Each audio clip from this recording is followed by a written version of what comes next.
Today I'm going to talk about the Captain America, the first Avenger. I saw it in 2D instead of 3D. I don't think that's going to have any effect on it. I kind of gave up watching 3D films. One, it is too dark to really see what's going on, and I don't really think they really enhance in a lot of aspects of it.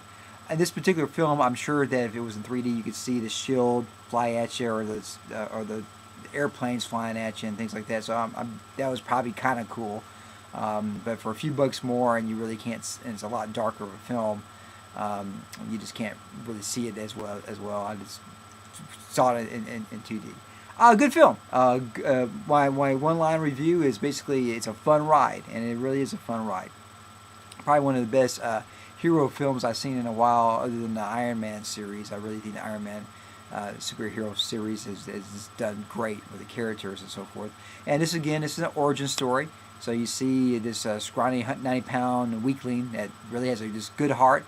Gets a chance to get physically strong to match his big heart, and it's an underdog story in a lot of ways.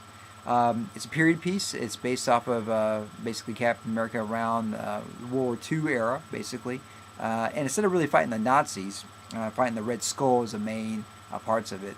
And so, I'm a big World War II, love learning about history, World War II, and so forth like that. And you really don't see much of that going on. The German forces, really the Red Skull's cronies that you're fighting. And, they had, not too much of a spoiler, they had some particle weapons or lasers. I don't know what they were. Obviously, they didn't have that in World War II. And they had ships and submarines and, stuff that they didn't have at that point in time, and they don't even have today. But in any case, it's a comic book, so you kind of let it go from that point there. It's a fun ride. I mean, I thought the acting was good. I thought that some of the big names in there did a great job.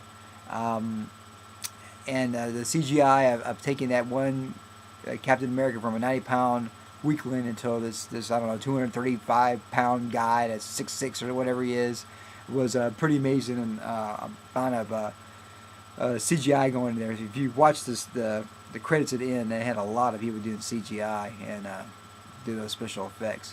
So it's a fun ride. I say see it. It's not a movie that's going to be offensive to really anybody. You can watch it if you're 5 years old all the way up to being a grandparent.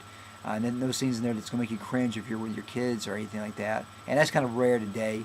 I'm kind of glad that these comic book films are kind of like that. I'm quite happy about that, to be honest. It's a fun ride. I'm not sure if I'm going to see it again. I've seen it once. If I had the opportunity to see it in 3D, I might would, just to see if it enhanced it any. I don't think it would. But it's not one of these films I got to go run out and see again. But I'm glad I saw it. It was a fun ride. So basically, kind of on a scale of, if you're a comic book fan, superhero fan, yeah, go see it. Go see it. If you kind of into that, you want to see good Hollywood action, summer bubblegum type, popcorn type film, I say matinee, perhaps. Go see it at the matinee, save a few dollars, see it at the matinee. If you just want to, if you're not really into the comic book superheroes, Netflix, wait for it to come out on Netflix and just watch it either on a DVD or watch it on streaming on Netflix. Or, if you don't really care about these types of films overall, but, if you happen to see it 3 years from now on cable, watch it on cable. So this is one I would say I recommend seeing. It's a good, solid film, even if you don't like superheroes. Anyways, it's a good film. It's a good, solid film. I like the screenplay. I like the plot. I like how they had to keep everything was really crafty in there in a lot of aspects of. And anyways, it's a good film. So anyways, check it out. I think you'll enjoy it. Rock and roll.